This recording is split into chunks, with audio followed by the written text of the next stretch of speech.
Tunog ng kristal na baso na tinatamaan ng tinidor. Ting! Ting! Ting! Ang matinis na tunog na yon ay pumutol sa katahimikan ng marangyang dining room, pero sa halip na magdala ito ng saya, para itong kampana ng babala na walang gustong makinig. Nakatayo si Roberto Alcaraz sa kabisera ng mahabang mesa, hawak ang kanyang wine glass. Nanginginig ang kanyang kamay, hindi dahil sa takot, kundi sa sobrang tuwa na halos hindi niya mapigilan. Sa wakas, pagkatapos ng 5 taon na, ang tanging kasama niya ay ang malamig na hangin ng pangungulila. Naniwala siyang natagpuan na niya ang sagot sa kanyang mga dasal. Tiningnan niya ang babaeng nakaupo sa kanyang kanan, si Veronica. Napakaganda nito sa suot na pulang dress na bumabagay sa maputi nitong balat. Ang mga mata nito ay nagniningning sa ilalim ng chandelier at ang nangiti nito ay parang pangako ng isang bukas na walang lungkot. Para sa pamilya, basag ni Roberto sa katahimikan, ang boses niya ay puno ng emosyon. Para sa bagong simula natin, Ma, Megan, sana maging masaya kayo para sa akin, para sa atin. Inasahan ni Roberto na magkakaroon ng masigabong palakpakan o kahit man lang mga ngiti. Pero ang sumalubong sa kanya ay mabigat na hangin. Sa kabilang dulo ng mesa, nakayuko lang ang kanyang ina, si Aling Duray. Mahigpit ang hawak ng matanda sa kanyang kutsara na para bang anumang oras ay may aagaw nito. Ang kanyang anak naman na si Megan, na 8 taong gulang pa lang, ay nakasiksik sa tabi ng lola nito. Halos hindi humihinga ang bata. Ang mga mata ni Megan ay hindi nakatingin sa masarap na steak sa pinggan, kundi nakapako sa mga kuko ni Veronica na kulay dugo. Roberto, anak. Mahina at nanginginig na simula ni Aling Duray. Sigurado ka na ba rito? Hindi ba parang masyadong mabilis? Bumagsak ang balikat ni Roberto. Napabuntong hininga siya at ibinaba ang baso. Ma naman, pagod na sagot ni Roberto. 6 months na kaming magkakilala. At sa loob ng 6 na buwan na yon, wala siyang ibang pinakita kundi pagmamalasakit sa inyo. Please, kahit ngayong gabi lang, huwag na nating sirain ang mood. Biglang humawak si Veronica sa braso ni Roberto. Ang haplos nito ay malambot, mapag-alaga. Okay lang yon, Hon, malambing na sabi ni Veronica. Ang boses niya ay parang musika, kalmado at pino. Naiintindihan ko si Nanay Duray. Siyempre, nag-aalala lang siya. Hayaan mo, Ma. Papatunayan ko sa inyo na karapat-dapat ako kay Roberto at magiging mabuting ina kay Megan. Tumayo si Veronica at lumapit sa pwesto ni Aling Duray para lagyan ito ng tubig. Pinanood ni Roberto ang eksena nang may ngiti sa labi. Tingnan mo nga naman, naisip niya. Napakabait niya, napakaswerte ko. Sa sobrang pagka-inlove ni Roberto, hindi niya napansin ang bahagyang pag-atras ni Aling Duray nang lumapit si Veronica. Hindi niya nakita ang takot sa mga mata ng kanyang ina nang dumikit ang katawan ni Veronica sa balikat ng matanda habang nagsasalin ng tubig. Ang nakita lang ni Roberto ay ang anghel na nagliligtas sa kanya mula sa kalungkutan. Salamat, Veronica, sabi ni Roberto. The best ka talaga. Anything for you, Hon, sagot ni Veronica sabay lingon kay Roberto at kumindat. Pero nang tumalikod si Roberto sandali para kunin ang wine bottle sa side table, hindi niya nakita ang nangyari sa likuran niya. May kumalansing na kutsara. Napalingon agad si Roberto. Nakita niyang natapon ang sabaw sa damit ni Aling Duray. Ay, sorry po. Sorry po, Nanay. Mabilis na sigaw ni Veronica habang dali-daling pinupunasan ng napkin ang damit ng matanda. Ano ba? Biglang naisigaw ni Aling Duray. Tinabig ang kamay ni Veronica. Huwag mo akong hawakan? Nagulat si Roberto. Ma! Saway niya. Ay naalagaan ka lang nung tao. Bakit mo sinisigawan? Lumapit si Roberto at nakita ang mukha ni Veronica. Parang iiyak na ito. Nakayuko si Veronica. Nanginginig ang mga balikat. Mukhang takot na takot. Pasensya na, Hon. Higbi ni Veronica. Masyado lang sigurong mainit yung sabaw na nasandok ko. Kasalanan ko. Ang tanga-tanga ko talaga. Kumirot ang puso ni Roberto. Nilapitan niya si Veronica at niyakap. Sige, hindi mo kasalanan yun. Bulong ni Roberto habang masamang nakatingin sa kanyang ina. Ma, hindi ko gusto yang inaasal nyo. Si Veronica na ang magiging asawa ko. Matuto kayong respetuhin siya. Hindi sumagot si Aling Duray. Nakatingin lang ang matanda kay Veronica nang may halong kilabot. Gustong sabihin ni Aling Duray na hindi aksidente ang pagkatapon ng sabaw. Gusto niyang sabihin na sadyang ibinuhos iyon ni Veronica. At bumulong pa ng, "Tanda, umayos ka," habang nakatalikod si Roberto. Pero alam ni Aling Duray na hindi maniniwala ang anak niya. Nakikita niya sa mga mata ni Roberto ang desperasyon, ang kagustuhan nitong maging masaya kahit sa isang kasinungalingan. "Akyat na po ako," mahinang sabi ni Megan. Hindi na nito ginalawang pagkain. "Megan, hindi ka pa kumakain," sita ni Roberto. "Busog na po ako, Daddy," sagot ng bata nang hindi tumitingin sa kanya. Mabilis itong tumakbo paakyat ng hagdan. Natahimik ang hapagkainan. Hinawakan ni Roberto ang kamay ni Veronica. "Pasensya ka na sa kanila," sabi ni Roberto. "Magbabago rin sila." Ngumiti si Veronica, pero ang nangiting iyon ay hindi umabot sa kanyang mga mata. "Alam ko, Hon, gagawin ko ang lahat para mapasunod sila." Lumipas ang ilang oras. Tapos na ang dinner at nagpaalam na si Veronica na uuwi na. Inihatid siya ni Roberto sa labas at pagbalik niya sa loob ng mansyon, naramdaman niya ang bigat ng pagod. Pero masaya siya. Sa wakas, ikakasal na siya ulit. Umakyat si Roberto sa kwarto ni Megan para mag-good night. Gusto niyang kausapin ang anak. Gusto niyang ipaliwanag kung gaano kabuting tao si Veronica.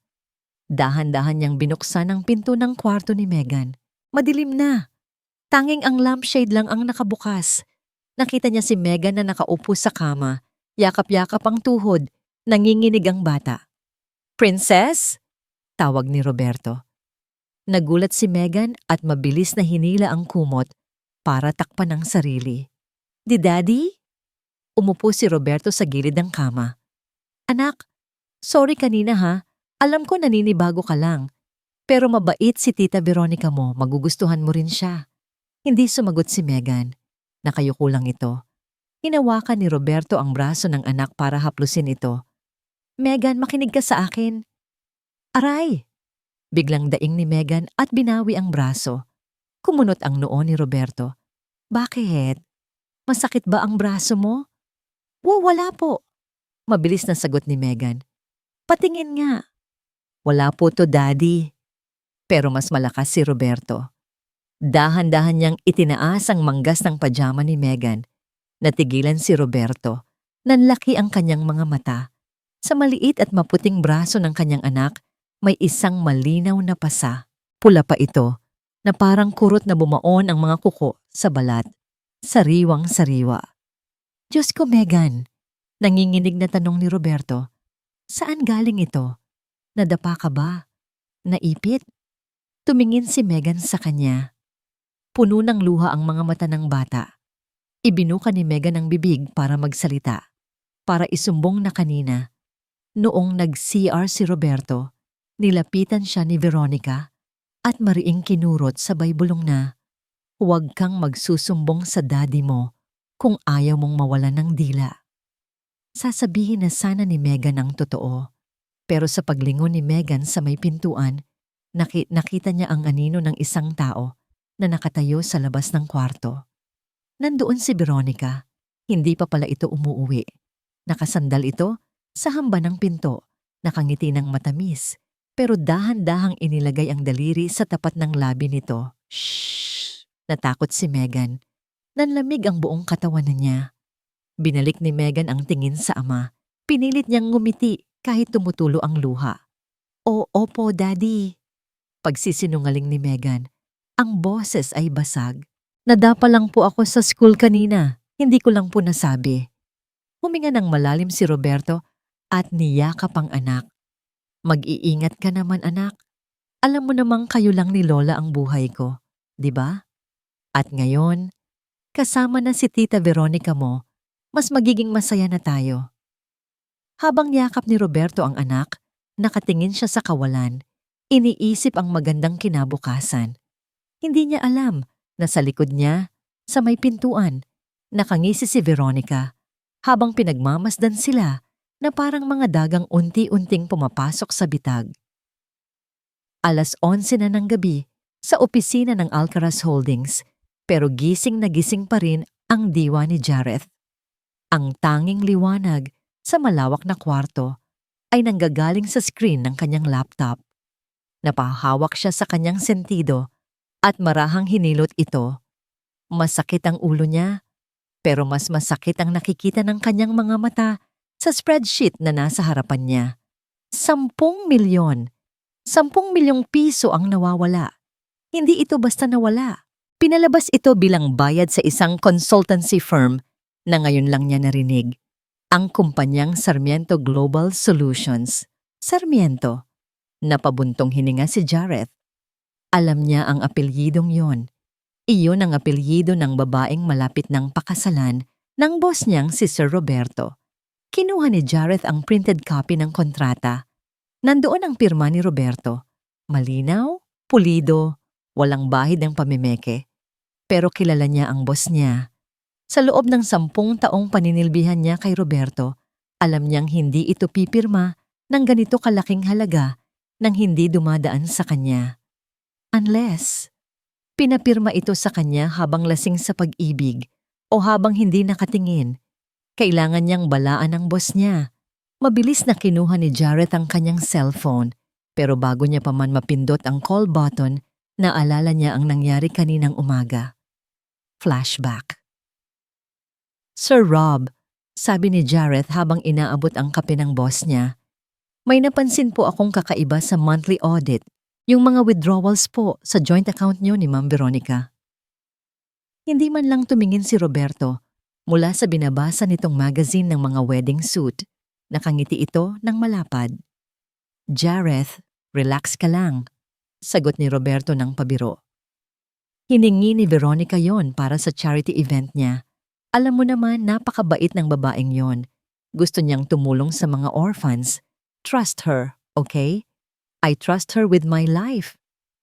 Pero sir, malaking halaga po ito. Wala pong resibo at... Ibinaba ni Roberto ang magazine. Nawala ang ngiti nito. Jareth, seryosong sabi ni Roberto, masaya ako ngayon. Huwag mong lagyan ng malisya ang kabaitan ng fiancé ko. Huwag kang tumulad sa iba na puro hinala lang ang alam. End of flashback. Napailing si Jareth sa alaala. Bulag ang boss niya. At kung hindi siya kikilos, baka magising na lang si Roberto isang araw na ubos na ang lahat ng pinaghirapan nito. Sa mansyon ng mga Alcaraz, iba naman ang uri ng kadiliman na bumabalot. Tahimik ang buong bahay. Tulog na ang lahat. O iyon ang akala nila. Dahan-dahang naglalakad si Aling Duray papunta sa sala. Hawak niya ang isang lumang picture frame. Litrato ito ng yumao niyang manugang, ang tunay na ina ni Megan. Ito na lang ang tanging alaala na nakadisplay sa sala. Gusto niyang punasan ng alikabok sa frame. Miss na niya ang dati nilang buhay. Tahimik, simple, walang takot. Gising ka pa pala, tanda. Napatalon sa gulat si Aling Duray. Muntik na niyang mabitawan ang picture frame. Sa may paanan ng hagdan, nakatayo si Veronica. Nakasuot ito ng mamahaling silk na pantulog. Nakakrus ang mga braso nito sa dibdib at matalim ang tingin. Wala si Roberto. Kaya wala rin ang maskara ng kabaitan ni Veronica. Veronica, utal na sabi ni Aling Duray. Hindi ako makatulog. Pinunasan ko lang saglit si Isabel. Lumapit si Veronica. Ang bawat hakbang nito ay walang tunog. Parang pusa na handang manakmal. Hinablot ni Veronica ang picture frame mula sa nanginginig na kamay ng matanda. Alam mo, sabi ni Veronica habang tinititigan ang litrato ng may pandidiri. Ayoko nang may ibang babae sa bahay ko, lalo na ang mga patay na. Ibalik mo iyan. Mahinang pakiusap ni Aling Doray. Akin na yan. Parang awa mo na. Awa? Tumawa ng mahina si Veronica. Nakakapanindig balahibo ang tawa niya. Wala akong awa sa mga pabigat sa bahay na to. Naglakad si Veronica papunta sa basurahan sa gilid ng kitchen counter. Huwag! Sigaw ni Aling Doray. Susugod sana siya para agawin ang litrato pero hinarang siya ni Veronica. Oops! Sabi ni Veronica. Binitawan ni Veronica ang frame sa tapat ng basurahan. Kalabog. Nahulog ang frame sa loob ng trash bin. Nabasag ang salamin nito. Ayan, nakangising sabi ni Veronica. Bagay siya dyan, kasama ng mga basura. Nanginig ang buong katawan ni Aling Doray sa galit at sakit. Sa unang pagkakataon, lumaban siya. Hinawakan niya ang braso ni Veronica. Napakasama mong babae ka. Nanggigigil na sabi ni Aling Doray. Sasabihin ko kay Roberto. Sasabihin ko sa anak ko ang tunay mong ugali. Biglang nagbago ang mukha ni Veronica. Mula sa pang-iinsulto, naging blanko ito at malamig. Hinawakan ni Veronica ang balikat ng matanda at malakas na itinulak. Ah! Daing ni Aling Doray. Habang bumabagsak siya sa sahig, tumama ang balakang niya sa matigas na tiles. Masakit. Sobrang sakit. Hindi siya makatayo. Yumuko si Veronica at inilapit ang mukha sa nakahandusay na matanda. Subukan mo, bulong ni Veronica. Subukan mong magsumbong. Sa tingin mo maniniwala siya sa isang ulyanin na katulad mo? Baka nakakalimutan mo. Sa akin na siya nakikinig ngayon. Pag nalaman niyang sinasaktan mo ako, baka ikaw pa ang palayasin niya sa pamamahay na to. Tumayo si Veronica at inayos ang kanyang buhok. Linisin mo yang kalat mo. Ayoko nang makalat pagising ko bukas. Iniwan ni Veronica si Aling Doray na umiiyak ng tahimik sa malamig na sahig, pilit na inaabot ang nabasag na litrato sa basurahan. Bumalik tayo sa opisina ni Jareth. Hindi na siya makapagpigil. Bahala na kung magalit si Roberto. Kailangan niyang malaman ang totoo. Kinuha niya ang cellphone at tinawagan ang private number ng boss niya. Ring! Ring! Ring! Sa kabilang linya, sa loob ng master bedroom ng mansyon, umilaw ang cellphone ni Roberto sa bedside table. Kakalabas lang ni Roberto sa banyo, nagpupunas pa ng buhok. Nakita niya ang pangalan ni Jareth sa screen. Kumunot ang noo niya. Bakit naman tumatawag to ng 10 oras ng gabi? Bulong ni Roberto. Sinagot niya ang tawag. Hello, Jareth. Anong problema? Alam mo bang anong oras na? Sir, pasensya na po sa abala. Mabilis at hinihingal na sabi ni Jareth sa kabilang linya. Pero hindi po ito makakapaghintay. Hawak ko po ang mga dokumento ngayon, yung Sarmiento Global Solutions. Sir, fake company po iyon. Natigilan si Roberto. Ano? Anong sinasabi mo? Sir, 10 milyon ang nilabas na pera kanina lang. At napunta ito sa isang offshore account na nakapangalan sa kamag-anak ni Ma'am Veronica. Katahimikan. Sigurado ka ba dyan, Jareth? Seryosong tanong ni Roberto. Mabigat na paratang yan. Sir, hawak ko ang ebidensya. Papunta na ako dyan bukas ng maaga. Please, sir, huwag muna kayong pipirma ng kahit ano pa. Huminga ng malalim si Roberto. May parte sa kanya na gustong magalit kay Jareth, pero may parte rin sa kanya ang instinct ng isang negosyante na nagsasabing may mali nga. Sige, sagot ni Roberto. Magkita tayo bukas sa opisina. Daanan mo ako dito ng 7 a.m. Pag-usapan natin to. Salamat, sir. Good night po. Binaba ni Roberto ang telepono. Napahawak siya sa noo. Gulong-gulo ang isip niya. Pero hindi niya alam na hindi lang siya ang nakarinig ng usapan. Sa pinto ng kwarto, nakatayo si Veronica. Kakaakyat lang niya galing sa pananakit kay Aling Doray. Narinig niya ang lahat. Narinig niya ang pangalan ni Jareth. Narinig niya ang tungkol sa ebidensya. At narinig niya ang oras ng pagkikita. Unti-unting gumuhit ang isang ngiti sa labi ni Veronica. Pero hindi ito ngiti ng saya. Ito ay nangiti ng isang ahas na nalaman kung nasaan ang kanyang biktima. Jareth! Bulong ni Veronica sa sarili habang tinititigan ang likod ni Roberto. Pakialamero. Pumasok siya sa kwarto na parang walang nangyari. Niyakap niya si Roberto mula sa likod. Sino yon, Hon? Malambing niyang tanong. Nagulat si Roberto pero hindi siya kumalas. Si Jareth lang. May problema lang sa opisina. Ganon ba? Hinaplos ni Veronica ang dibdib ni Roberto. Don't worry, Hon. Aayusin natin lahat yan. Ako ang bahala. Tiningnan ni Veronica ang kanyang sarili sa salamin. Ang mga mata niya ay nagdidilim. Alam na niya ang gagawin. Si Jareth ang hadlang. At kailangan nang mawala ang hadlang bago sumapit ang 7:00 ng umaga. Mabigat ang mga hakbang ni Roberto habang naglalakad siya sa hallway ng Alcaraz Holdings. 7:00 pa lang ng umaga, pero parang ang bigat na ng araw niya. Ang usapan nila ni Jareth kagabi ay paulit-ulit na tumatakbo sa isip niya. Fake company. 10 milyon. Hindi siya makapaniwala. Ayaw niyang maniwala. Pero bilang isang CEO, kailangan niyang tingnan ang ebidensya.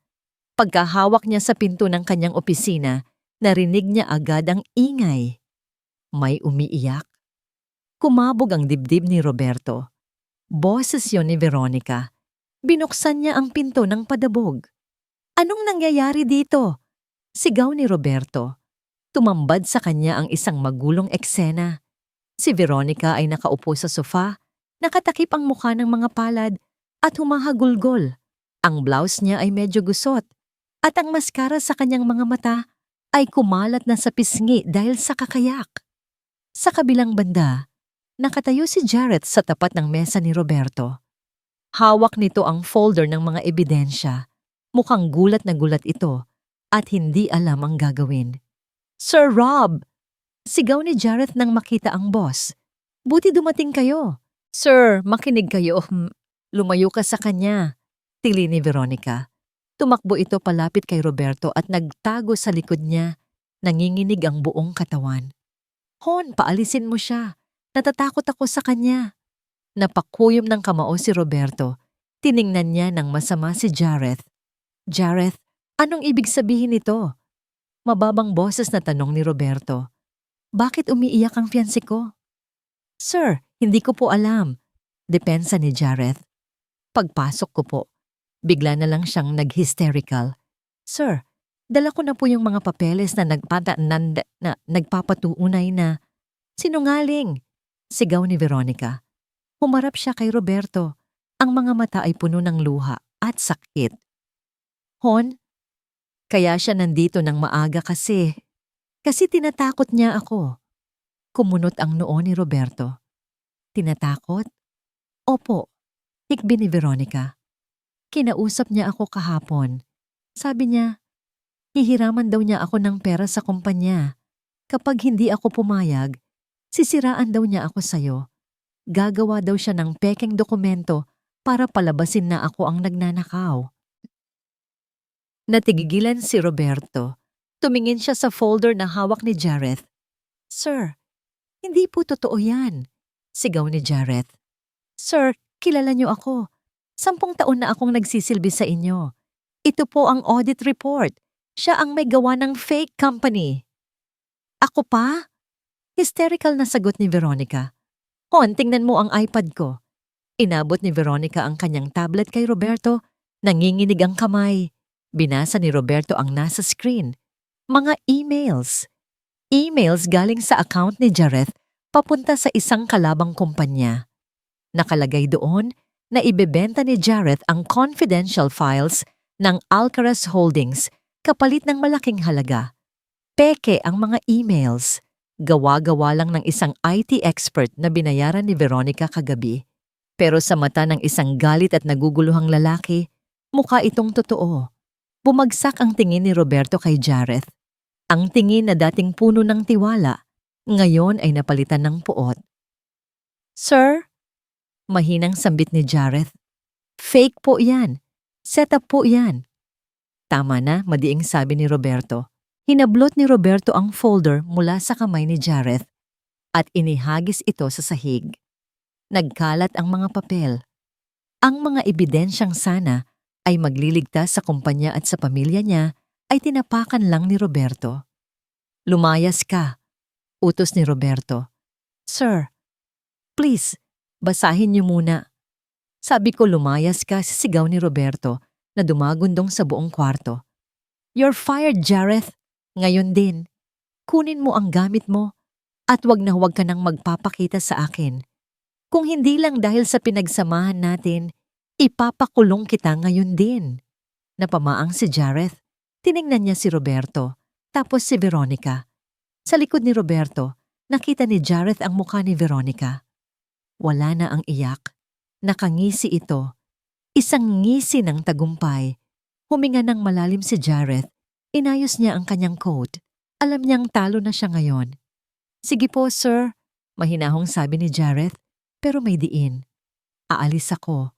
Pero sana pagdating ng araw na makita niyo ang totoo, hindi pa huli ang lahat. Tumalikod si Jareth at naglakad palabas. Nang sumara ang pinto, niyakap agad ni Roberto si Veronica. Shh! Tahan na! Bulong ni Roberto habang hinahaplos ang buhok ng babae. Wala na siya. Ligtas ka na. Pasensya ka na. Hindi ko alam na ahas pala ang taong yon. Binaon ni Veronica ang mukha sa dibdib ni Roberto para itago ang kanyang ngiti. Salamat, Hon. Ikaw lang ang kakampi ko. Kinagabihan sa mansyon, tahimik ang hapagkainan, mas tahimik kaysa sa dati. Wala na si Tito Jareth? Tanong ni Megan habang nilalaro ang pagkain niya. Oo, maikling sagot ni Roberto habang hinihiwa ang steak. Masamang tao siya, Megan. Huwag mo na siyang hanapin. Pero, naluha ang mga mata ni Megan. Mabait po siya. Siya po ang nagbibigay sa akin ng chocolate kapag sad ako. Siya po ang tumutulong sa akin sa assignment kapag busy kayo. Megan! Bulyaw ni Roberto. Napatalon si Megan at si Aling Duray sa gulat. Binagsak ni Roberto ang tinidor at kutsilyo. Sinabi ng masamang tao siya. Nagnanakaw siya sa kumpanya at sinisiraan niya si Tita Veronica niyo. Bakit ba mas naniniwala kayo sa ibang tao kaysa sa akin? Natahimik ang bata. Tumulo ang luha ni Megan pero hindi na siya umimik. Huminga ng malalim si Roberto. Tiningnan niya si Veronica na nasa tabi niya na kunwari ay malungkot at nakayuko. Hinawakan ni Roberto ang kamay ni Veronica at itinaas ito. Ipinapakita ang singsing. Para matapos na ang lahat ng gulo, anunsyo ni Roberto. At para magkaroon na ng totoong nanay si Megan na magdidisiplina sa kanya. Nagdesisyon na kami. Tumingin si Aling Duray sa anak niya, kinakabahan. Anong desisyon, anak? Tinitigan ni Roberto ang kanyang ina at pagkatapos ay ang kanyang anak. Ang mata niya ay desidido. Hindi na namin hihintayin ang next month, sabi ni Roberto. Sa makalawa na ang kasal, aayusin na namin ni Veronica ang papers bukas. We will have a civil wedding as soon as possible. Nanlaki ang mata ni Aling Duray. Roberto, pero wala nang pero ma. Buo na ang loob ko. Tumayo si Roberto. Tapos na akong kumain. Umalis siya sa mesa at iniwan ang pamilya niya. Naiwan si Veronica sa mesa kasama ang matanda at ang bata. Dahan-dahang kinuha ni Veronica ang wine glass niya at sumimsim dito. Tiningnan niya si Aling Duray at si Megan. Unti-unting gumuhit ang isang ngiti sa labi ni Veronica. Hindi na niya kailangang magtago. Wala na si Jareth, bulag na si Roberto, at sa makalawa, siya na ang magiging legal na asawa. Siya na ang magmamay-ari ng lahat. Better get ready, mahinang sabi ni Veronica. Sapat lang para marinig nilang dalawa. Simula sa makalawa, impyerno na ang buhay niyo dito. Kinindatan niya si Megan at saka tumayo para sundan si Roberto. Iniiwan ang maglola, nayakap ang isa't isa sa takot. Bumubuhos ang ulan sa labas.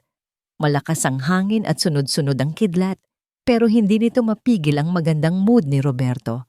4:00 pa lang ng hapon, umuwi siya ng maaga. Naka-leave siya sa trabaho para sa preparasyon ng kasal bukas. Sa passenger seat ng kotse niya, may isang maliit na velvet box. Kwintas ito na may diamond pendant. Peace offering niya para kay Veronica dahil sa stress nitong mga nakaraang araw. This time, bulong ni Roberto sa sarili habang pinaparada ang kotse sa garahe. Magiging maayos na ang lahat. Hindi na siya nagtawag ng katulong para magbukas ng pinto. Gusto niyang isurprise ang kanyang soon-to-be wife at ang kanyang pamilya. Pagpasok niya sa main door, inaasahan niyang sasalubungin siya ng amoy ng niluluto ni Veronica o kaya ng tawanan nila ni Megan. Pero tahimik. Masyadong tahimik. Ang tanging naririnig niya ay ang paghampas ng ulan sa bubong at ang dagundong ng kulog. Naglakad siya papunta sa sala. Wala tao. Dumiretso siya sa hallway papunta sa kitchen area. Doon, narinig niya ang boses. Boses ni Veronica. Pero hindi ito ang malambing na boses na nakasanayan niya. Mataas ito. Matinis. Puno ng galit. Tanga ka ba? Ilang beses ko bang sasabihin sa'yo na huwag mong pakialaman ang gamit ko? Napatigil si Roberto. Kumabog ang dibdib niya. Baka pinapagalitan lang ang katulong? Isip niya. Baka stress lang. Pero narinig niya ang sagot. Isang mahina at nanginginig na boses. Hindi ko naman sinasadya. Aayusin ko lang sana. Boses yun ng nanay niya. Boses ni Aling Duray. Dahan-dahang lumapit si Roberto sa pintuan ng dirty kitchen. Nakabukas ito ng kaunti. Sumilip siya. At sa sandaling iyon, parang huminto ang ikot ng mundo ni Roberto. Parang binuhusan siya ng yelo. Sa gitna ng dirty kitchen, nakasalampak sa basang sahig si Aling Duray. Basang-basa ang damit ng matanda. Nanginginig ito sa lamig at takot. Yakap-yakap ni Aling Duray si Megan na umiiyak ng walang tunog, halatang sanay na sa takot. Sa harapan nila, nakatayo si Veronica. Wala ang poise, wala ang ganda. Ang mukha ni Veronica ay pangit sa sobrang galit. Hawak nito ang isang timba. Ang timba na may lamang maruming tubig na pinagbanlawan ng mop. Aayusin? Sigaw ni Veronica. Tanda ka, ang dumi-dumi mo. Hinawakan mo yung wedding gown ko ng marumi mong kamay. Alam mo ba kung magkano yon? Papatayin ko lang naman sana yung plant sa likod. Paliwanag ni Aling Duray habang umiiyak. Manahimik ka. Splap! Nakita ni Roberto ang lahat. Hinagis ni Veronica ang basahan na basa at maputik. Sapol sa muka ang kanyang ina. Napasinghap si Roberto pero hindi pa rin gumagalaw ang paa niya. Paralysis. Hindi ang utak niya ma-process na ang babaeng mahal niya ay kayang gawin ito. Ma'am, tama na po. Sigaw ni Megan. Niyakap ng mahigpit ang lola niya. Wag po ang lola. Dinuro ni Veronica si Megan. Ikaw na bata ka. Isa ka pa. Akala mo ba gusto ko kayong mag-ina? Ha? Tumawa si Veronica ng nakakabaliw. Maghintay lang kayo. Bukas pagkatapos ng kasal, pagkatapos kong makuha ang pirma ng tatay mong uto-uto sa lahat ng ari-arian, itatapon ko kayo sa home for the aged at sa boarding school. Sawang-sawa na akong magpanggap na mahal ko kayo. Narinig ni Roberto ang bawat salita. Uto-uto, magpanggap, itatapon. Ang puso ni Roberto, na kanina lang ay puno ng pag-asa, ay nadurog at napalitan ng isang nag-aapoy na galit. Galit sa sarili niya. Galit sa pagkabulag niya. Galit sa halimaw na nasa harap niya. Binitawan ni Roberto ang hawak niyang velvet box. Blag. Bumagsak ang kahon sa sahig. Umeko ang tunog sa buong kitchen. Natigilan si Veronica. Dahan-dahan, unti-unting lumingon si Veronica sa pintuan. Nakita niya si Roberto, nakatayo sa dilim, basang-basa ang sapatos at laylayan ng pantalon galing sa ulan. Ang mga mata ni Roberto ay madilim, walang emosyon, pero nakakamatay ang titig. Namutla si Veronica. Sa isang iglap, naglaho ang tapang niya. Para siyang multo na nakakita ng liwanag. Ray Roberto? Utal na, sabi ni Veronica. Mabilis niyang binitawan ang timba. Oh, Hon, kanina ka pa ba dyan? Naglakad si Roberto palapit. Mabigat ang bawat hakbang. Tiningnan niya ang kanyang ina na may putik sa mukha.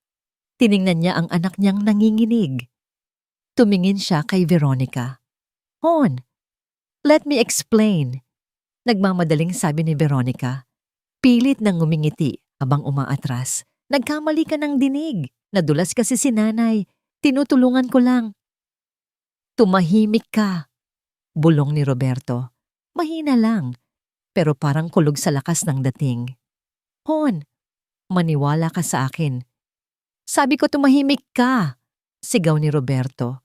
Dumagundong ang boses niya kasabay ng isang malakas na kidlat sa labas. Napaupo si Veronica sa sahig sa sobrang gulat. Lumapit si Roberto sa kanyang ina at anak.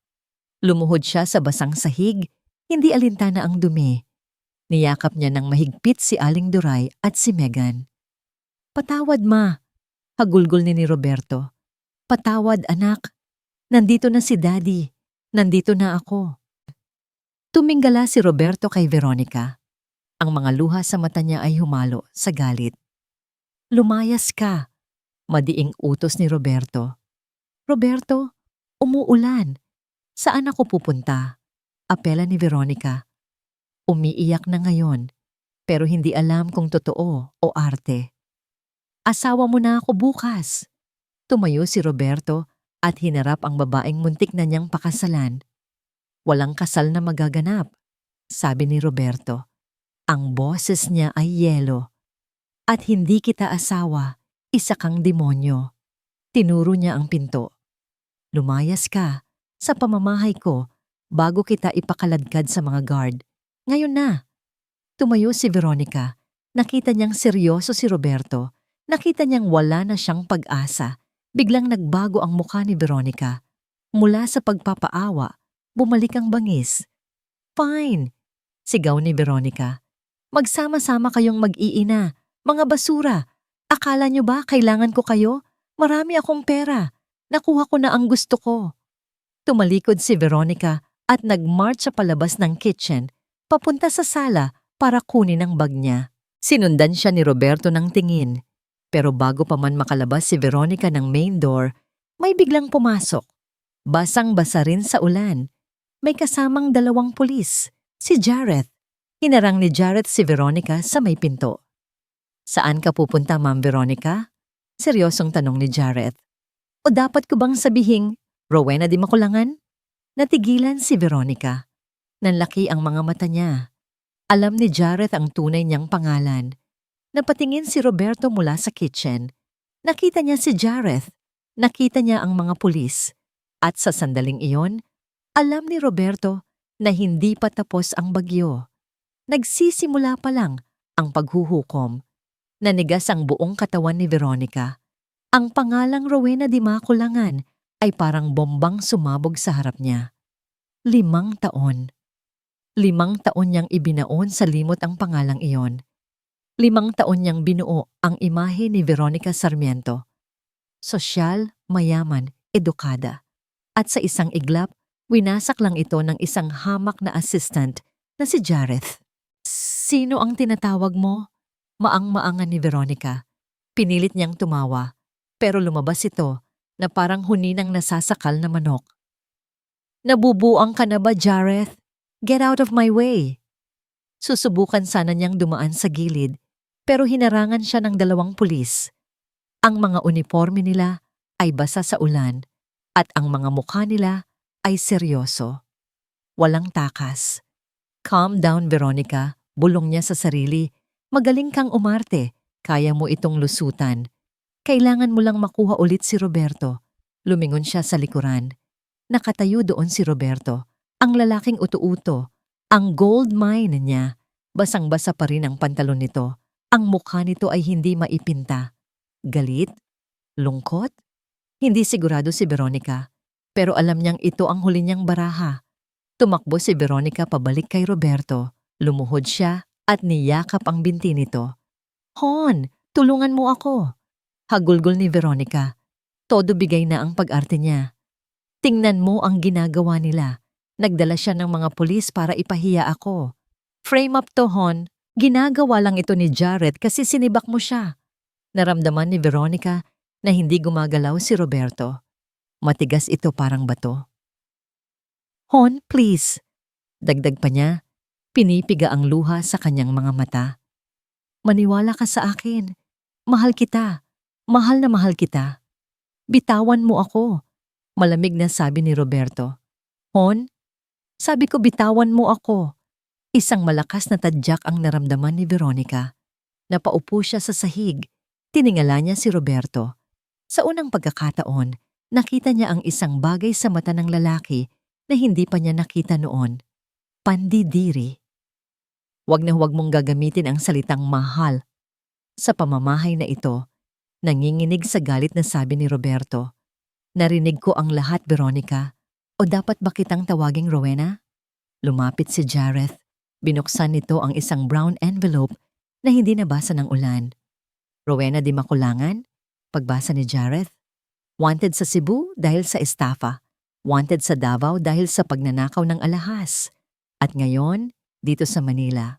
Identity theft at qualified theft.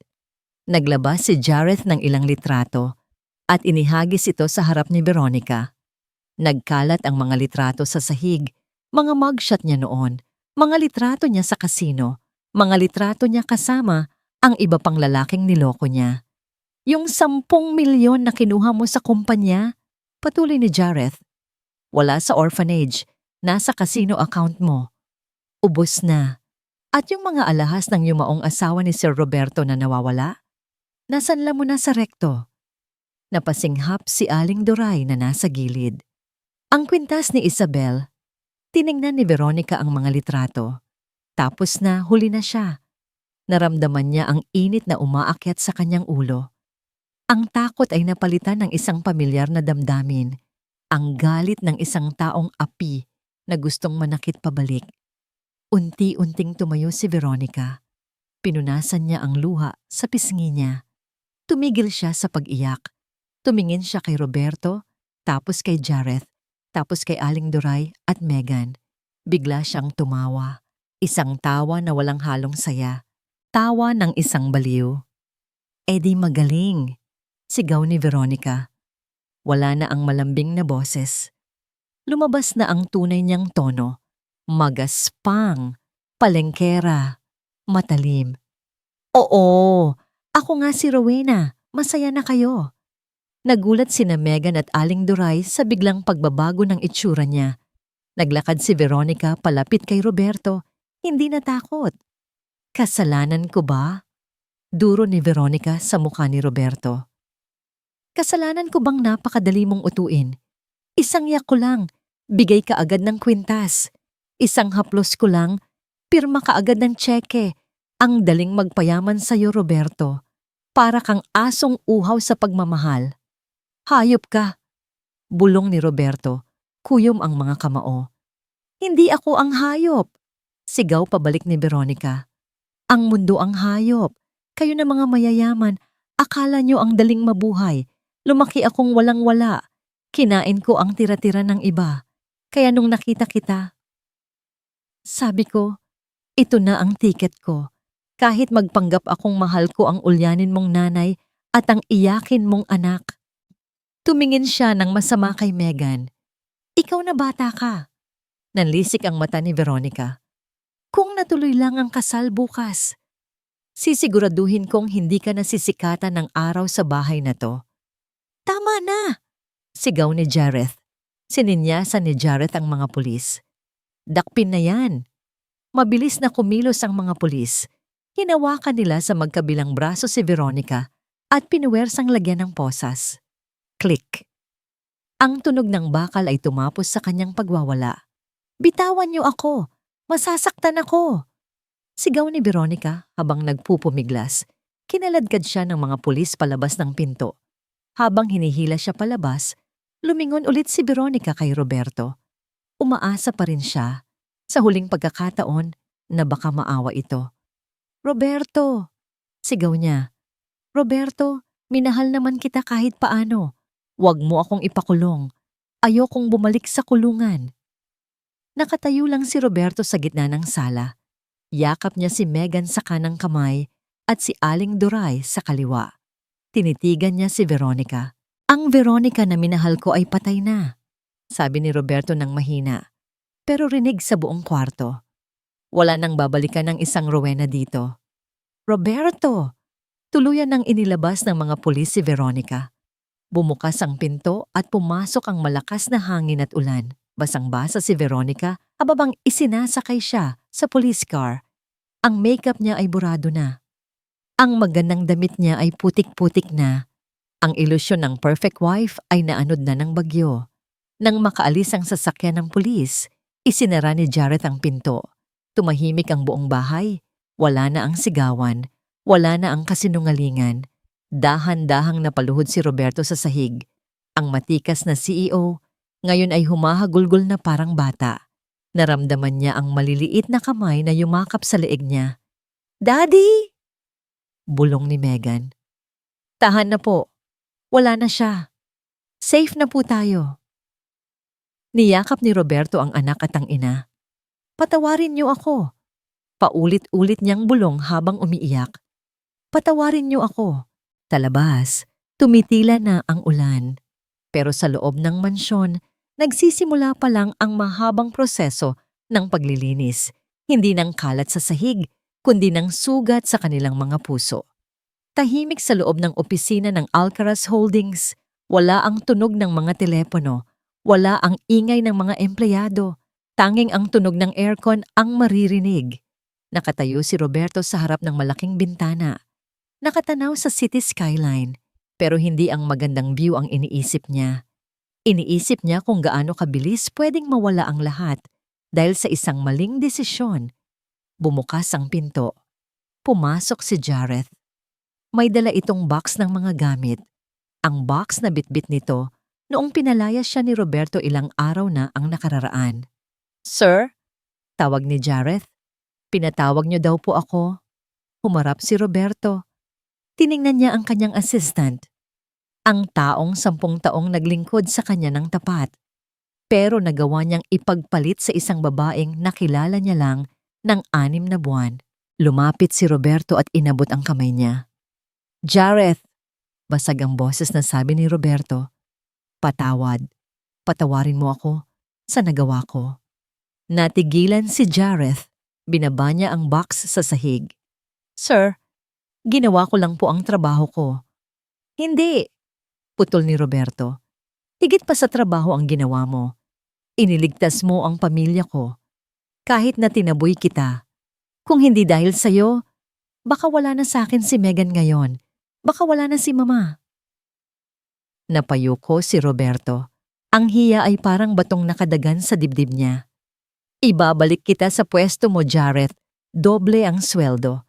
At makikinig na ako sa iyo mula ngayon. Ngumiti ng tipid si Jareth at tinanggap ang kamay ng boss niya. Salamat, sir.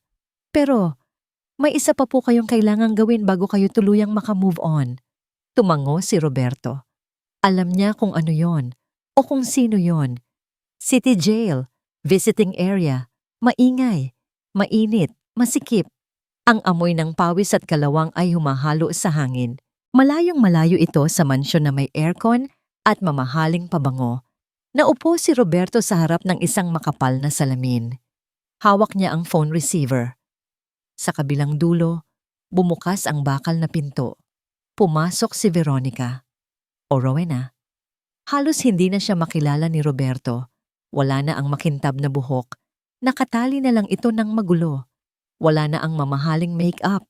Kitang-kita na ang mga pekas at kulubot sa mukha niya. Ang suot niya ay kulay orange na t-shirt na may tatak na detainee. Umupo si Veronica. Dahan-dahan niyang inangat ang phone receiver. Nanginginig ang kamay niya. Nagkatitigan sila. Roberto? Paos na boses ni Veronica. Rowena? Sagot ni Roberto. Napapikit si Veronica nang marinig ang tunay niyang pangalan. Isang patak ng luha ang dumaloy sa pisngi niya. Nandito ka ba para pagtawanan ako? Tanong ni Veronica. Para ipamukha sa akin na talo ako? Nandito ako para itanong kung bakit. Seryosong sabi ni Roberto. Binigay ko sa iyo ang lahat. Minahal kita. Tinanggap ka ng anak ko nung una. Bakit kailangan mo kaming saktan? Yumuko si Veronica. Ilang sandaling katahimikan bago siya nagsalita. Kasi inggit na inggit ako sa inyo. Bulong niya. Tumingin si Veronica kay Roberto. Ang mga mata niya ay puno ng sakit. Sakit na luma. Sakit na galing pa sa pagkabata. Alam mo ba kung paano lumaki sa squatter, Roberto? Yung gigising ka na ang almusal mo ay tubig at asin. Yung bubugbugin ka ng tatay mo kasi wala kang naiuwing pera galing sa pamamalimos. Humigpit ang hawak ni Veronica sa receiver. Habang kayo, nakakain nyo ang gusto nyo, natatapon nyo ang mga bagay na pangarap lang ng iba. Nung nakilala kita, sabi ko, ito na ang pagkakataon kong bumawi sa mundo. Gusto kong maramdaman nyo kung paano mawalan. Gusto kong ako naman ang nasa taas. Kaya mo sinaktan si Mama? Kaya mo tinakot si Megan? Tanong ni Roberto. Oo, sagot ni Veronica, pero humina rin agad ang boses niya. Kasi tuwing nakikita ko sila, nakikita ko kung gaano sila kaswerte. At galit na galit ako kasi, bakit ako hindi pwedeng maging ganoon? Nakikita ni Roberto ang sugat sa kaluluwa ng babaeng nasa harap niya. Naaawa siya. Totoo, naaawa siya. Pero naalala niya ang pasa sa braso ni Megan. Naalala niya si Aling Duray na nakasalampak sa basang sahig. Huminga ng malalim si Roberto. Rowena, malumanay na sabi ni Roberto. Naiintindihan ko ang hirap na pinagdaanan mo. Walang bata ang dapat makaranas ng ganoon. Umangat ang tingin ni Veronica. May kaunting pag-asa sa mata niya. Roberto? Pero pagpapatuloy ni Roberto, matatag. Ang hirap ng buhay ay hindi lisensya para maging masama. Hindi kasalanan ni Megan na ipinanganak siyang maswerte. At hindi kasalanan ng nanay ko na matanda na siya. Natigilan si Veronica. Pwedeng maging rason ang nakaraan mo, Rowena. Pero hindi yon excuse. May choice ka. Pwede mo kaming mahalin ng totoo. Tinanggap ka namin. Pero pinili mong manakit. Tumayo si Roberto. Alis na ako.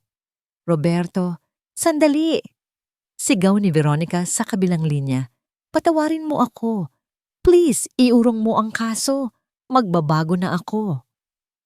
Tumingin si Roberto sa kanya sa huling pagkakataon. Pinapatawad na kita, Rowena. Para sa ikatatahimik ng loob ko, pinapatawad na kita. Lumiwanag ang mukha ni Veronica. Pero, dugtong ni Roberto, kailangan mong pagbayaran ang ginawa mo sa batas. Diyan ka matututo. Diyan ka magsisimula ulit. Binaba ni Roberto ang receiver. Roberto, huwag! Tumalikod si Roberto at naglakad palabas. Hindi na siya lumingon, kahit naririnig pa niya ang pagkatok ni Veronica sa salamin at ang pagtawag nito sa pangalan niya. Masakit pero magaan. Ilang buwan ang lumipas. Araw ng hatol. Tahimik ang courtroom. Nakatayo si Veronica sa harap ng judge. Nakayuko. Nasa likod sina Roberto at Jareth. Hindi sila umaten para magdiwang, kundi para magsara ng isang kabanata. The court finds the accused, Rowena Di Maculangan, guilty, sabi ng judge. Binasa ang sentensya. Ilang taong pagkakakulong, correctional institution, at community service matapos ang parol dahil sa mga mitigating circumstances at pag-amin niya. Hindi nagwala si Veronica. Nang lagyan siya ng posas ng jail guard, lumingon siya sa gawin ni na Roberto. Wala nang galit sa mukha niya. Pagod na lang. At pagtanggap, tumango siya kay Roberto ng bahagya. Isang tahimik na salamat at sorry. Tumango rin pabalik si Roberto. Inilabas na si Veronica sa courtroom. Paglabas nila Roberto sa Hall of Justice, sumalubong sa kanila ang sikat ng araw. Maliwanag. Mainit. Sir, uwi na po tayo? Tanong ni Jareth. Hinihintay na po kayo ni Ma'am Doray at Megan. Nagluto daw po sila ng sinigang. Napangiti si Roberto. Sinigang. Simpleng ulam. Pero iyon ang pinakamasarap na pagkain sa mundo dahil kasama niya ang mga taong tunay na nagmamahal sa kanya. Tara na, Jareth, sabi ni Roberto. Umuwi na tayo. Sumakay sila sa kotse. Habang umaandar ang sasakyan palayo, iniwan nila ang korte, ang kulungan, at ang mapait na nakaraan. Pero ang tanong, kaya ba talagang burahin ng panahon ang lahat ng sakit? O may mga sugat na kailangan ng mas mahabang panahon at isang milagro para tuluyang maghilom? 1 taon na ang nakalipas. Kung dati, ang mansyon ng mga Alcaraz ay parang isang museo, maganda pero bawal galawin, malamig, at tahimik. Ngayon, puno na ito ng buhay. Sabado ng umaga, sa kusina, hindi si Aling Duray o ang katulong ang nagluluto. Nakasuot ng apron si Roberto, ang dating CEO na takot madumihan ng kamay. Ngayon ay tadtad ng harina ang muka. Daddy, sunog na po yata yung hotdog. Natatawang sita ni Megan habang nakaupo sa counter. Naku apo, dagdag ni Aling Duray habang nagtitimpla ng kape. Sabi ko naman sa'yo, Roberto, doon ka na lang sa opisina. Ako na dito. Sayang ang mga itlog. Tumawa ng malakas si Roberto. Ma, Megan, huwag kayong nega. Ito ang tinatawag na chef's special. Crispy hotdog! Sabay-sabay silang nagtawanan. Ang tawa ni Megan ay napakasarap pakinggan. Wala na ang takot sa kanyang mga mata. Wala na ang pag-aalinlangan kung may magagalit ba kapag gumawa siya ng ingay. Bumalik na ang sigla ng isang 9 na taong gulang na bata. Umupo sila sa mesa. Hindi na sa mahabang dining table na formal, kundi sa maliit na breakfast nook sa garden. Mas sikip, pero mas dikit-dikit sila. Mas ramdam ang init ng isa't isa. Habang kumakain, napansin ni Roberto na may gustong sabihin si Megan. Panay ang tingin nito sa kanya, tapos ay yuyuko. Princess, malambing na tawag ni Roberto. May problema ba? May gusto ka bang sabihin? Nagkatinginan si Megan at si Aling Duray. Sige na, apo. Bulong ng lola. Sabihin mo na sa daddy mo. Mabait naman yan eh. Huminga ng malalim si Megan. Daddy, pwede po ba tayong magkaroon ng doggy? Natigilan si Roberto. Kasi po, pagpapatuloy ni Megan, medyo nahihiya. Sabi po ng classmate ko, masarap daw may kalaro. Yung hindi ka iiwan, yung laging nandyan. Gusto ko po sana mag-adopt. Napangiti si Roberto. Naalala niya noong bata pa siya, gusto rin niya ng aso. Pero laging sinasabi ng tatay niya na dagdag trabaho lang yon. Inabot ni Roberto ang kamay ng anak. Alam mo, Princess, great idea yan. Nanlaki ang mata ni Megan. Talaga po, Daddy? Oo naman. Sa katunayan, bakit pa natin patatagalin? Tapusin mo yung pagkain mo. Magbihis kayo ni Lola. Pupunta tayo sa shelter ngayon din. Yehey! Sigaw ni Megan sabay yakap sa leeg ng ama. Napatingin si Roberto sa kanyang ina. Nakangiti si Aling Duray at tumango ito. Ito ang buhay na pinangarap nila.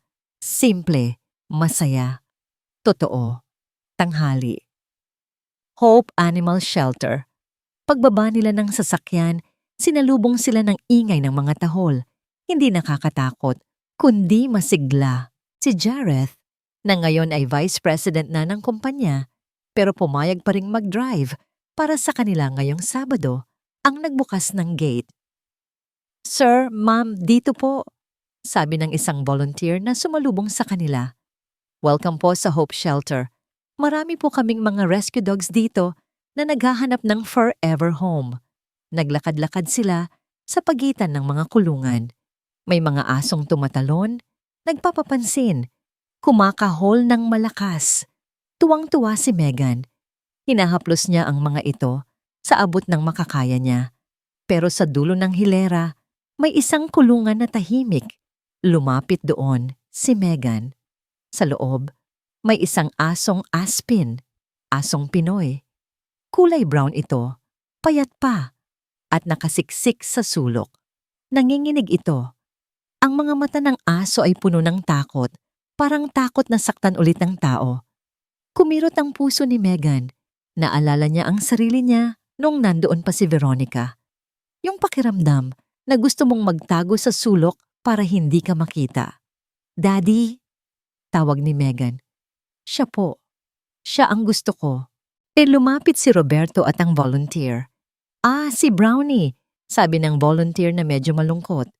Mabait yan, pero sobrang takot siya sa tao. Na-rescue namin siya sa kalsada. Laging binabato ng mga tambay. Mahirap niyang amuhin, Ma'am Megan. Baka gusto niyo yung iba na mas bibo? Umiling si Megan. Hindi po. Siya po ang gusto ko. Aalagaan ko po siya hanggang sa hindi na siya matakot. Tinapik ni Roberto ang balikat ng anak. Proud na proud siya. Ang puso ni Megan ay puno ng awa at pagmamahal. Sige, sabi ni Roberto sa volunteer. We will take him? Sigurado po kayo, sir? Tanong ng volunteer. Medyo mailap pa siya. Pero, teka, tatawagin ko lang po yung caretaker niya. Siya lang kasi ang nakakapagpakain kay Brownie ng maayos. Siya ang nagtiyaga dyan para gumaling ang mga sugat. Sige, tawagin mo? Sagot ni Roberto. Tumalikod ang volunteer at sumigaw sa direksyon ng cleaning area sa likod. Ate Rona! Ate Rona! May kukuha na kay Brownie. Dalhin mo dito yung leash niya. Ate Rona? Napakunot ang noo ni Roberto. Pamilyar ang pangalan, pero marami namang Rona sa mundo. Naghihintay sila sa harap ng kulungan. Hinahaplos ni Megan ang rehas habang kinakausap ng mahina ang aso. Mula sa likuran ng shelter, sa may garden area, may isang babaeng naglalakad palapit. Nakaboots ito ng goma. Naka-jeans na kupas at simpleng t-shirt na marumi dahil sa putik at balahibo ng aso. May suot itong sombrero na tumatakip ng kaunti sa mukha niya dahil sa init ng araw. May bitbit itong tali at isang maliit na bag ng dog treats. Habang papalapit ang babae, naramdaman ni Roberto na bumilis ang tibok ng puso niya. Ang lakad na yon, ang tindig na yon. Kahit nakayuko, kilala niya. Tumigil ang babae sa harap nila. Hindi pa tumitingin sa mga mukha ng bisita. Nakatuon ang pansin niya sa aso. Brownie, malambing na tawag ng babae sa aso. Good boy ka ha? May family ka na. Swerte mo. Ang boses! Doon na nanigas si Roberto. Nanlaki ang mata ni Aling Doray. Pati si Jarrett na nasa likuran ay napahawak sa bibig. Dahan-dahang inangat ng babae ang kanyang mukha para iabot ang tali kay Roberto. Sir, ito na po ang... Natigilan ng babae. Nabitawan niya ang tali. Plak. Bumagsak ito sa semento. Ang mga mata ng babae ay puno ng gulat, hiya at takot. Pumayat siya. Wala na ang yabang. Ang mukha niya ay walang make-up. Sunog sa araw. At may mga linya ng paghihirap. Pero walang duda. Siya si Veronica, si Rowena. Ang babaeng sumira sa buhay nila noon. Ngayon ay ang babaeng nagpagaling sa asong gustong ampunin ng anak niya. Nagkatitigan silang apat. Ang hangin ay huminto. Ang ingay ng mga aso ay parang nawala sa pandinig ni Roberto. Roberto! Bulong ni Veronica. Ang boses ay halos hindi marinig. Akmang tatalikod sana si Veronica para tumakbo palayo sa sobrang hiya. Pero nagsalita si Megan. Tita. Veronica? Gusto sanang tumalikod ni Roberto. Gusto sanang hilahin ng paa niya ang kanyang pamilya, pabalik sa sasakyan at umalis na lang. Pero hindi siya makagalaw. Nakatayo sa harap nila si Veronica o Rona. Ang babaeng naging dahilan ng pinakamadilim na yugto ng buhay nila. Nanginginig ang mga kamay ni Veronica habang nakatingin sa lupa. Ang mga daliring dati ay puno ng mamahaling singsing at laging bagong manicure, ngayon ay magaspang na, may dumi sa kuko at halatang banat sa trabaho. Hindi ko alam na kayo ang kukuha sa kanya. Garalgal na sabi ni Veronica. Hindi siya makatingin ng diretso kay Roberto. Sorry. Sorry sir. Tatawag ako ng ibang staff para umasikaso sa inyo. Aalis na ako. Humakbang si Veronica paatras. Akmang tatakbo pabalik sa loob ng shelter. Huwag, sabi ni Roberto. Maikli lang ang salitang yon, pero sapat na para mapahinto si Veronica. Tumingin si Roberto sa asong nasa kulungan, si Brownie. Nakadikit ang nguso nito sa rehas, nakatingin kay Veronica at kumakahol ng mahina. Parang tinatawag ang tagapag-alaga nito. Kilala ka niya, dagdag ni Roberto. Ikaw ang nagpagaling sa kanya. Dahan-dahang lumingon pabalik si Veronica. Puno ng hiya ang mga mata niya. Oo, mahinang sagot ni Veronica. Noong dinala siya dito, galit na galit siya. Nangangagat. Walang tiwala sa tao. Siguro dahil pareho kami. Pareho kaming akala ng lahat ay masama. Kaya naging masama na rin kami. Lumapit si Veronica sa kulungan. Binuksan niya ito. Sa halip na tumakbo palabas, lumapit si Brownie kay Veronica at dinilaan ang marumi nitong kamay. Napaluha si Veronica. Lumuhod siya at niyakap ang aso. Mabait siya, bulong ni Veronica habang umiiyak. Kailangan lang niya ng magmamahal sa kanya kahit hindi siya perfect. Pinanood ni Roberto ang eksena. Nawala na ang galit sa dibdib niya. Ang nakikita na lang niya ay isang tao na natuto na sa kanyang leksyon. Ang babaeng nasa harap niya ay hindi na ang mapagmataas na social climber. Siya ay isang babaeng nagbabayad puri na nakatagpo ng kapayapaan sa piling ng mga hayop na walang boses. Huminga ng malalim si Roberto. Tumingin siya kay Megan. Inaasahan niyang magagalit ang anak niya. Inaasahan niyang magtatago ito sa likod ni Aling Duray. Pero mali siya. Bumitaw si Megan sa pagkakahawak sa lola niya. Naglakad ang bata palapit kay Veronica. Megan, tawag ni Aling Duray na may halong pag-aalala. Huminto si Megan sa harap ni Veronica. Nag-angat ng tingin si Veronica. Nakita niya ang batang dati niyang sinaktan, tinakot at inalipusta. Napapikit si Veronica, hinihintay ang sumbat, hinihintay ang galit. Pero naramdaman niya ang isang maliit na kamay na humawak sa balikat niya. Dumilat si Veronica. Nakita niya si Megan na may inaabot. Isang maliit na bulaklak. Santan. Isang simpleng bulaklak na pinitas lang ng bata mula sa mga halaman sa gilid ng shelter. Para sa'yo po, sabi ni Megan. Natulala si Veronica. Bakit? Kasi po, ngumiti si Megan. Isang nangiting walang bahid ng puot. Thank you po sa pag-aalaga kay Brownie.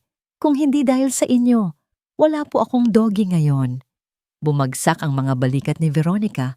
Ang pader na itinayo niya sa paligid ng puso niya, ang pader ng hiya at pagsisisi ay tuluyang gumuho. Tinanggap niya ang bulaklak gamit ang nanginginig na kamay. Salamat! Hagulgol ni Veronica. Yumuko siya hanggang sa dumikit ang noo niya sa lupa. Salamat, Megan. Patawarin mo ako. Patawarin mo ako sa lahat. Okay na po yon, sagot ni Megan. Sabi ni Daddy, masama daw magtanim ng sama ng loob. Mabigat daw po sa heart. Tumayo si Megan at kinuha ang tali ni Brownie. Lumapit si Roberto kay Veronica na nakaluhod pa rin sa semento. Hindi siya nagsalita agad. Tinitigan niya ang babaeng minsan niyang inibig sa maling paraan. Tumayo ka na dyan, Rowena, sabi ni Roberto. Dahan-dahang tumayo si Veronica. Pinunasan niya ang mukha niyang puno ng luha at putik. Roberto, hindi ko deserve ang... Wala naman sa atin ang may deserve ng kahit ano, putol ni Roberto. Lahat tayo nagkakamali. Ang mahalaga, kung anong ginagawa natin pagkatapos. Tiningnan ni Roberto ang suot ni Veronica. Simple, marumi. Mas bagay sa'yo yan, seryosong sabi ni Roberto. Kumunot ang noo ni Veronica. Ang totoo, dugtong ni Roberto. Mas maganda ka ngayon kaysa noong balot na balot ka ng alahas. Kasi ngayon, totoo ka na. Napangiti ng mapait si Veronica, pero may halong gaan. Salamat, Roberto. Mag-iingat kayo. Ikaw rin. Ipagpatuloy mo lang ang ginagawa mo. Tumalikod na si Roberto. Tara na, Ma. Tara na, Megan. Naglakad sila pabalik sa sasakyan. Si Megan ay masayang-masaya na hinihila si Brownie. Si Aling Duray ay nakahawak sa braso ni Roberto, payapa ang mukha. Bago sumakay ng kotse, lumingon si Roberto sa huling pagkakataon. Nakatayo pa rin si Veronica sa gitna ng shelter.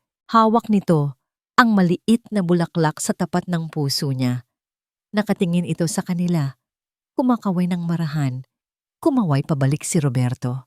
Isang tango ng pamamaalam. Pinaandar ni Jareth ang sasakyan. Habang lumalayo sila, naramdaman ni Roberto na gumaan ang hangin. Parang nakahinga siya nang maluwag sa unang pagkakataon matapos ang maraming taon. Tiningnan niya si Megan na karga-karga ang aso sa backseat at tumatawa. Tiningnan niya ang kanyang ina na nakangiti. Wala na ang perfect wife. Wala na ang ilusyon ng isang kumpletong pamilya na base sa litrato. Pero habang tinitingnan niya ang mga taong mahal niya, na-realize ni Roberto ang isang bagay. Hindi kailangan ng mamahaling singsing o engranding kasal para maging buo. Ang kailangan lang ay pagpapatawad, pagtanggap, at ang kakayahang magsimula muli. At iyon, para kay Roberto, ang tunay na yaman na hindi kayang nakawin ng sinuman.